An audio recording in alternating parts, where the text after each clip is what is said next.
आज आपण बनवू पनीर भुर्जी. त्यासाठी आपण इथे घेतलेले 1 पाव पनीर.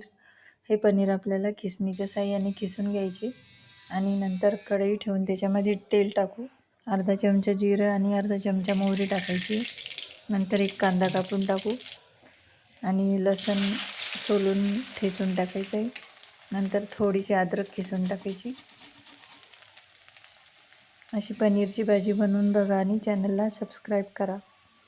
त्याच्यानंतर त्याच्यामध्ये टाकायचं अर्धा चमचा हळद, 1 चमचा लाल तिखट, 1 चमचा गरम मसाला आणि बारीक कापलेला टोमॅटो. नंतर थोडंसं चवीनुसार मीठ टाकायचं आणि 2 मिनटं टोमॅटो शिजवून घ्यायचं आहे. नंतर आपण किसलेला पनीर टाकायचा.